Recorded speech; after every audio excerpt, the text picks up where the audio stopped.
अकेलापन एक ऐसा शब्द जिससे सब घबराते हैं। अगर मैं कहूँ कि आपको अकेले रहना है तो आप परेशान हो जाएंगी, क्योंकि हमें इसकी आदत नहीं है, ना ही हम ऐसा करना चाहते हैं। बदलते जमाने के साथ लोगों का रहन सहन तो बदल ही रहा है, साथ ही जीने का तरीका भी बदल रहा है। कई लोग ऐसे हैं जो किसी मजबूरी में, जैसे नौकरी इत्यादि के कारण अकेले रहते हैं, तो कई लोग ऐसे हैं जो अपनी मर्जी से अकेले रहना पसंद करते हैं, अपने काम को सच्ची लगन से अकेले ही करते हैं। जो लोग अपने मर्जी से अकेले रहते हैं उनमें कुछ अलग ही गुण होते हैं। ऐसे लोग जीवन में सफलता जल्दी हासिल कर लेते हैं। अकेले रहने के फायदे अगर आपने समझ लिया तो समझो आपने पूरी जिंदगी समझ ली। अकेले रहना किसी के लिए वाकई आसान काम नहीं है। अकेले रहने का लेकिन ये भी मतलब नहीं है कि हम अपने घर परिवार मित्रों से दूर रहें। अकेले रहने की भी एक कला है जो आगे आपको इस कहानी में पता चलेगा। अकेले रहने का यहाँ मतलब है एकांत में रहकर अपने काम को, अपने सम्मान को, अपनी प्रतिष्ठा को, अपने अंदर झांकने की कला को, अपने उज्जवल भविष्य को आप कैसे आगे बढ़ा सकते हैं उसके बारे में जानना।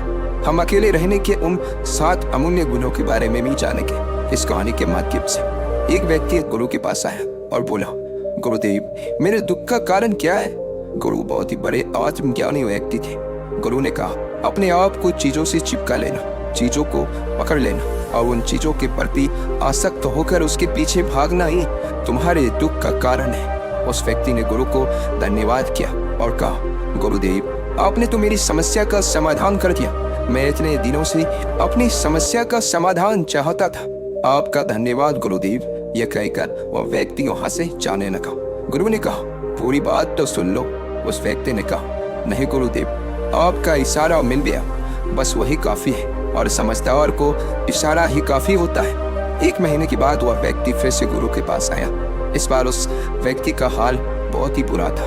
वो बहुत ही दुखी था और सीधे गुरु के चरणों में गिर गया और कहा, गुरुदेव, आपने जो कहा था मैंने वैसा ही किया, पर मुझे सुख नहीं मिला, मुझे तो और दुख मिल रहा है। गुरु ने उस व्यक्ति से पूछा, तुमने ऐसा क्या किया? व्यक्ति ने कहा, मुझे अपने परिवार वालों से, मित्र, रिश्तेदारों से दुख मिल रहा था। मैंने उसे छोड़ दिया और छोड़कर चला गया। 2-4 दिन तो मुझे अच्छा लगा, पर धीरे धीरे मुझे उनकी याद आने लगी।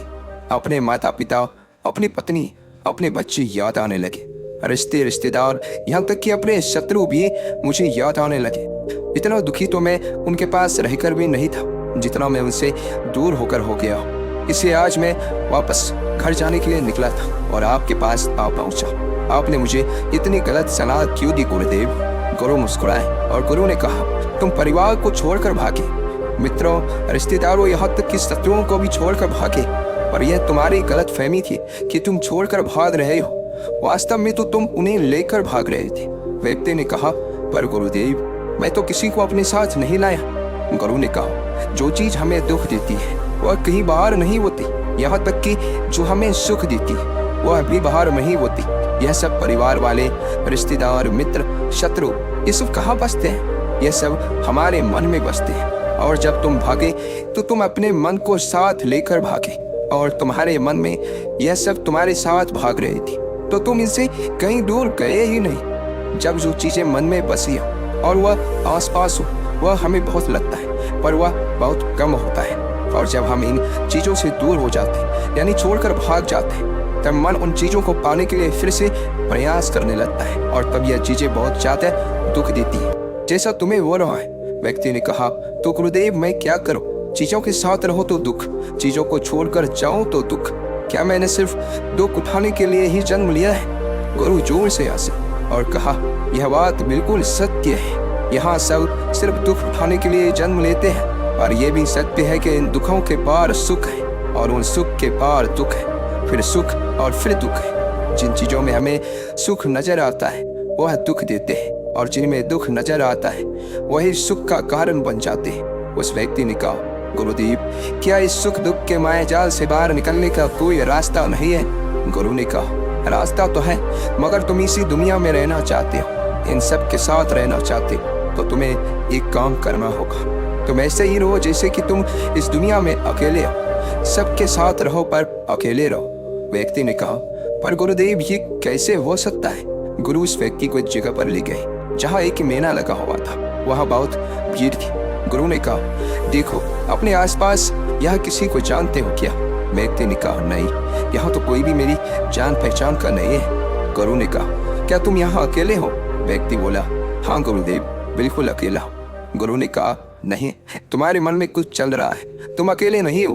व्यक्ति ने कहा, हाँ, मैं जल्द से जल्द अपने घर जाना चाहता हूँ, अपनी पत्नी से, अपने बच्चों से, अपने माता पिता से मिलना चाहता हूँ, अपने मित्रों से मिलना चाहता हूँ, वही मेरे मन में चल रहा है। गुरु ने कहा, अब यह सब भूलकर आंखें बंद कर लो और अपना ध्यान यहाँ होने वाली आवाज़ों पर लगा दो। व्यक्ति ने ऐसा ही किया और जैसे ही उसने अपनी आंखें बंद की और सारा ध्यान वहाँ हो रही आवाज़ों पर लगा दिया, उसे एक अकेलापन, एकांत महसूस हुआ। उसे लगा कि वह इतनी बड़ी भीड़ में भी अकेला है। सभी आवाज़ों के ऊपर ध्यान लगाने के कारण किसी आवाज़ का कोई महत्व नहीं था, बस आवाज़ ही थी और वह था। उसने अपनी आंखें खोली और कहा, गुरुदेव, यहाँ तो मैं बिल्कुल अकेला हूँ, सब है पर कुछ नहीं है। गुरु ने कहा, बस इसी तरह अकेले होना है। तुम रहो सबके साथ, भीतर से, लेकिन अकेले रहो। साथ में सब हो पर मन में कोई ना हो। जिसने इस तरह से अकेले जीना सीख लिया, उसे कभी जीवन में दुख नहीं होगा, उसे चीजें दुख नहीं देगी, वह हर चीज में आनंद की प्राप्ति कर सकता है। गुरु ने आगे कहा, महान सफलताएं अकेलेपन से ही शुरू होती है। अकेलापन ही हमें उनसे मिलाता है। अपने अकेलेपन को नकारात्मक मत समझना, बल्कि उसे एकांत समझकर खुद को जानने का प्रयास करो। जब तुम्हें एकांत पसंद आने लगे तो समझो तुम्हारा वास्तविक वजूद तुमसे मिलना चाहता है। इसलिए अपने इस एकांत प्रेम का सम्मान करो। गुरु बोले, मैं तुम्हें 7 ऐसी खूबियों के बारे में बताता हूँ जो अकेले रहने वाले लोगों में पाई जाती है और उन्हें दूसरों से अलग बेहतर बनाती है। गुरु ने कहना शुरू किया, पहली खूबी जो एकांत में रहने वाले लोगों में पाई जाती है वो ये है कि ऐसे लोग दूसरों की तुलना में खुद के प्रति ज्यादा जागरूक होते हैं। वो खुद के स्वभाव और आचरण के बारे में ज्यादा गहराई से जानते हैं। ऐसा इसलिए होता है क्योंकि जब हम अकेले होते हैं तो हमें खुद के बारे में सोचने का काफी समय मिल जाता है, जिससे हम खुद के व्यवहार को अच्छे से समझ पाते हैं। एकांत में रहने वाले लोग खुद की कमजोरी और ताकत को भी अच्छे से जान पाते हैं, जिससे वो दूसरे लोगों की तुलना में किसी भी खराब परिस्थिति का सामना ज्यादा अच्छे से कर सकते हैं। गुरु ने कहा, अकेले रहने वाले लोगों की दूसरी खूबी है कि ये सकारात्मक सोच वाले लोग होते हैं। देखो, जब बहुत से लोग हमारे साथ होते हैं तो वहाँ एक दूसरे से तुलना, जलन, घमंड, लालच जैसे को विचार अपने आप ही मन में आने लगते हैं। फिर इंसान इन विचारों के बस में आकर उल्टे सीधे काम करने लगता है। हालांकि ऐसा नहीं है कि एकांत में रहने वाले लोगों के मन में ये विचार नहीं आते, लेकिन क्योंकि वो अकेले हैं इसलिए दूसरों से तुलना, जलन, घमंड जैसे विचार उनके मन में दूसरों की तुलना में थोड़ा कम आते हैं। साथ ही अकेले रहने की वजह से उन्हें खुद के बारे में सोचने का ज्यादा समय मिलता है, जिससे वो अपने नकारात्मक विचारों को पहचान कर उन्हें कम कर सकते हैं, जिसके कारण ऐसे एकांत में रहने वाले लोग ज्यादा सकारात्मक होते हैं। अकेले रहने वाले लोगों की तीसरी खासियत ये है कि ये लोग ज्यादा अनुशासित और आत्मनिर्भर होते हैं, क्योंकि अकेले रहने वाले लोगों को अपने ज्यादातर काम खुद से ही करने पड़ते हैं, इसलिए ये दूसरों की तुलना में ज्यादा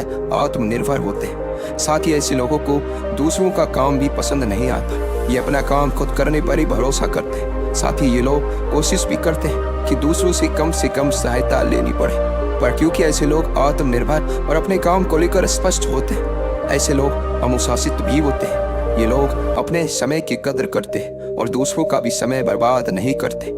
अकेले होने की वजह से ऐसे लोग एक निश्चित दिनचर्या का पालन भी करते हैं, जिससे ये लोग ज्यादा व्यवस्थित होते हैं और ये भी इनके अनुशासित होने का एक कारण है। गुरु ने आगे कहा, अकेले रहने वाले लोगों की चौथी खासियत ये है कि ये लोग किसी भी चीज के बारे में बड़ी बारीकी से और गहराई में जाकर सोच सकते हैं। अकेले रहने वाले लोगों की ये सबसे बड़ी खासियत होती है।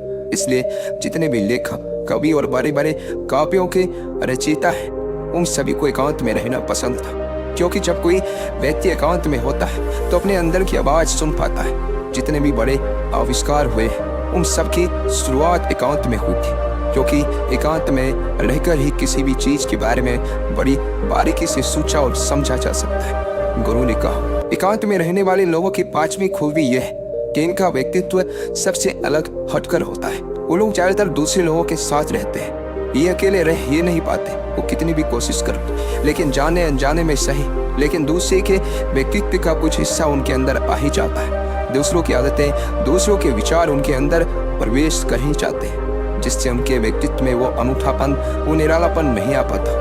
उनका व्यक्तित्व कई सारे लोगों के साथ व्यक्तित्व का मिश्रण होता है, पर क्योंकि एकांत में रहने वाले लोग अपना ज़्यादातर समय अपने साथ बिताते हैं, इसलिए ये दूसरों की बातें और विचारों से बहुत ही कम प्रभावित होते हैं। इनके अपने जीवन को जीने के खुद बनाए नियम और कायदे होते हैं, जिनका ये पालन करते हैं। ये किसी से भी आसानी से प्रभावित नहीं होते, इसलिए ऐसे लोगों की शख्सियत सबसे हटकर सबसे अलग होती है। इसलिए इनके व्यवहार में एक अलग ही निरालापन होता है, जो किसी दूसरे व्यक्ति को भी पसंद आ सकता है और नहीं भी। गुरु बोले, छठी खासियत जो एकांत में रहने वाले लोगों में होती है, ज्यादा लोगों से अपने संबंध नहीं बनाते, लेकिन ये जितने भी लोगों से संबंध बनाते सच्चे दिल से बनाते। ऐसे लोगों के बहुत ही कम दोस्त होते, लेकिन जितने भी होते हैं ये उनसे अपनी दोस्त की पूरी ईमानदारी से निभाने की कोशिश करते हैं। अक्सर लोगों को ये लगता है कि एकांत में रहने वाले लोग बहुत कम बात करते हैं, लेकिन उनसे पूछिए जिनसे ये दिल से जुड़े होते हैं, उनसे ये कितनी बातें करते हैं। वैसे लोग इन्हें अपना मान लेते हैं और वो इनके सामने अपने पूरे दिल की बात रख देते हैं। अकेले रहने वाले लोग बहुत ही कम लोगों के साथ संबंध रखते हैं, लेकिन जरूरत पड़ने पर वो अपनी तरफ से पूरी मदद करने के लिए तैयार रहते हैं। इसलिए इनके रिश्ते कम लोगों से तो होते हैं, लेकिन जिनके साथ भी होते हैं बहुत मजबूत होते हैं। अगली खासियत, अकेले रहने वाले लोग मानसिक तौर पर और भावनात्मक रूप से मजबूत होते हैं, क्योंकि उन्हें पता होता है कि अगर कोई समस्या उनके ऊपर आती है तो उन्हें अकेले ही उन समस्या से निपटना पड़ेगा। ऐसा बार बार करने से उनके अंदर खुद के प्रति आत्मविश्वास बढ़ जाता है, और आत्मविश्वास एवं आत्मसम्मान के बनने से वो मानसिक और भावनात्मक तौर पर और मजबूत होते चली जाते हैं, और ये मान लेते हैं कि कोई भी ऐसी समस्या नहीं है जिससे वो अपनी दृढ़ इच्छा शक्ति के दम पर हरा ना सके, और यही एक सोच और ये दूसरों से अलग बनाती है। इतना कहने के बाद गुरु चुप हो गए। उस व्यक्ति ने कहा, गुरुदेव आपकी सारी बात तो ठीक है, लेकिन ये कम कहा जा सकता है कि अकेलापन एक वरदान है। ये सुनकर गुरु ने कहा, अकेलापन हमेशा से ही एक वरदान रहा है, अगर हम उस समस्या को पूरी सकारात्मकता के साथ उपयोग कर पाए तो। क्योंकि जब हम दुनिया के लोगों के साथ होते हैं तब हम भीड़ का हिस्सा होते हैं, लेकिन जब हम अकेले होते हैं तब हम खुद के साथ होते हैं। जब हम खुद के साथ होते हैं तभी हम अपने समय का सदुपयोग, खुद का आकलन, खुद के शौक, सभी बातों पर अच्छे से ध्यान दे सकते हैं, अपनी कमजोरियों पर भी काबू पा सकते हैं, और ऐसा कह सकते हैं कि सच में अच्छाई की राह और इंसानियत की मंजिल भी पा सकते हैं। उस व्यक्ति को गुरु की बात समझ आई और वह गुरु को धन्यवाद कहकर चला गया। जिन चीजों को हम पाना चाहते हैं वो तब तक हमें दुख देती है जब तक कि हम उसे पाना नहीं। जब हम उसे पा लेते हैं तब वह फिर से हमें दुख देती है कि वह कहीं हमसे छूट ना जाए, और जब वह हमसे छूट जाती है तो फिर से हमें दुख देती है। उसके जाने का दुख तो बहुत गहरा होता है। जीवन भर हम एक चीज को पकड़ते हैं, फिर दूसरी चीज को पकड़ते हैं, तीसरी चीज को पकड़ते हैं, और पीछे की चीजों को विदा करते रहते हैं। इसी तरह हम सुख पकड़ते हुए दुख को पकड़ते चलते हैं। पर जिस व्यक्ति ने अकेले रहना सीख लिया, वह परिवार में, समाज में सब कुछ करते हुए आनंद की प्राप्ति करते हैं। सारे कार्यों को पूरा करते हुए सुख से जीता है, आनंद से जीता है।